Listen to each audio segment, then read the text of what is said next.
it's not you're in favour of road pricing, it's that you're against road communism, which is what we currently have.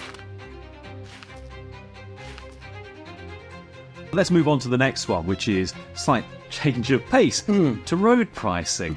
Now, I suppose the impetus for including this on the podcast this week, and it's kind of a perennial topic, but Paul Johnson, the director of the Institute for Fiscal Studies, when they were talking about the political parties' manifestos recently, he was bemoaning the conspiracy of silence over the state of the public finances, suggesting that without changes on things like debt interest and healthcare and defence expenditure, probably whoever wins the election coming up next week would be raising taxes. And so they went on to talk a little bit about the ways that you might raise tax. One of the things he brought up was road pricing.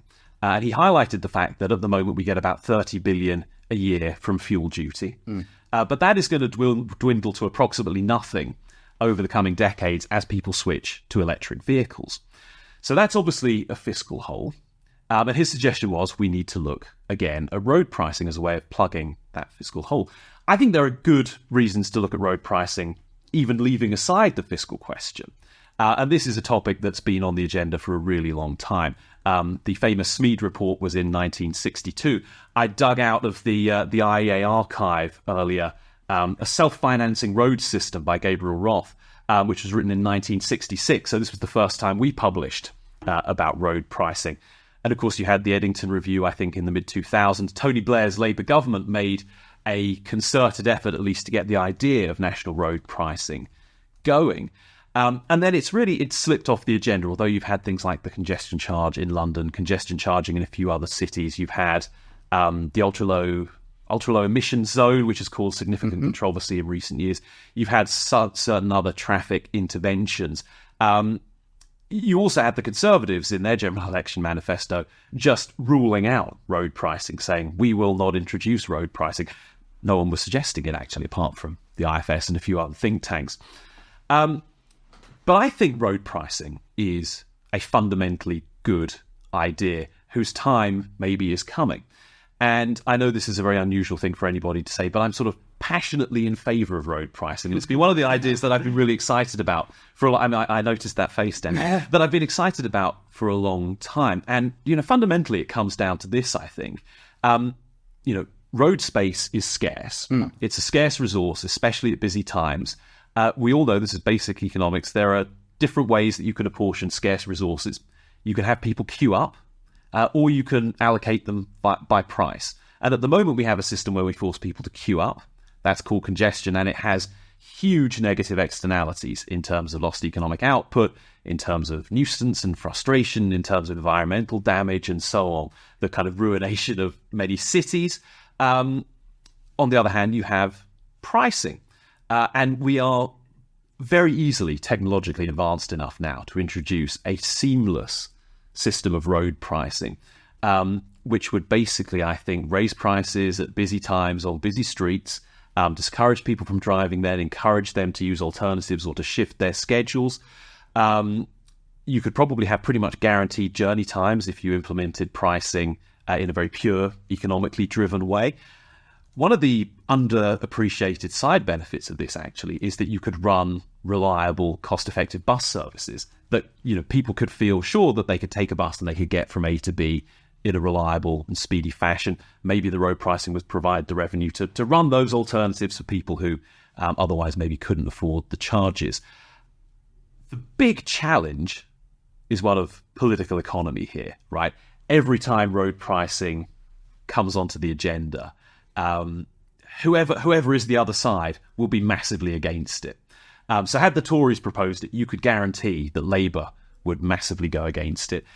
And the opposite would be true as well. So I wonder, first of all, guys, do you share my enthusiasm for road pricing? Do you think it's something that's coming?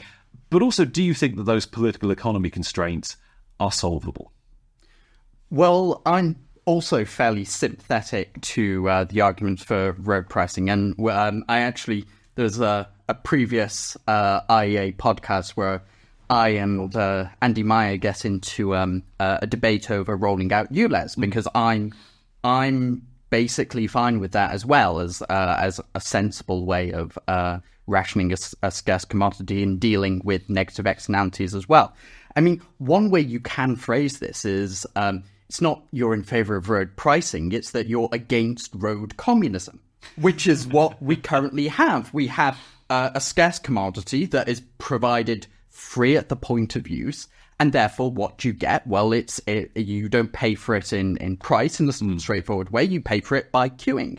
And that is particularly notable in some of our big cities. So even in London, which does have a congestion charge, you still have some of the sort of slowest moving traffic out of any major city in Europe.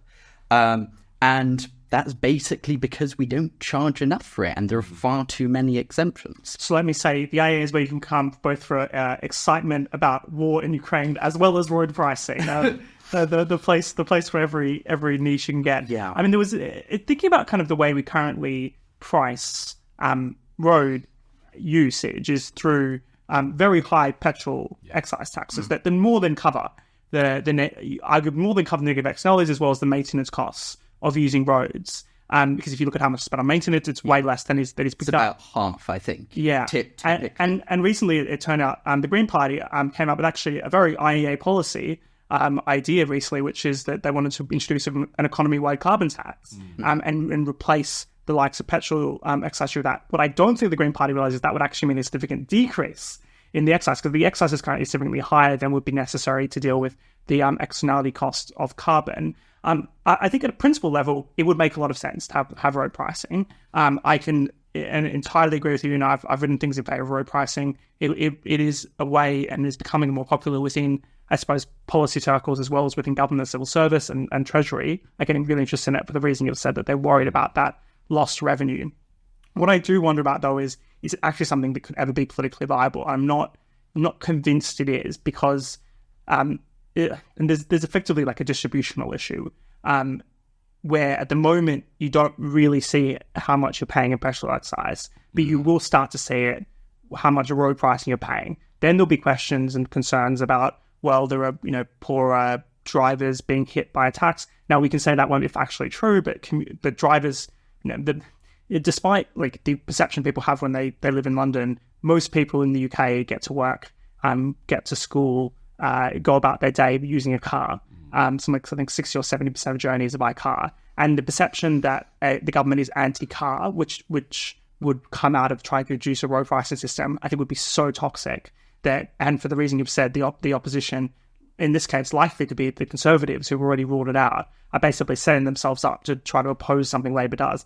Now, in a sense, I hope from a policy perspective, Labour could overcome that. I just don't know whether they're going to be willing to have the fight. And then the other thing as well is, I don't know if they're going to be good enough at making the argument we're making about congestion and the cost of congestion. I don't know whether they're thinking in that way. I think they'll just want to do it for like revenue maximization reasons, and it could go down like an absolute lead balloon if mishandled. Yeah, I mean, I think that's right. And before I came to the IEA, when I was working at the Centre for Policy Studies, we did a report on road pricing, basically. And I went into that project very gung-ho and thinking, what we need to recommend is a sort of big bang where you introduce nationwide road pricing, make it comprehensive, and you scrap fuel duty at the same time. It's everywhere all at once, and it's this sort of economically pure, technologically advanced system.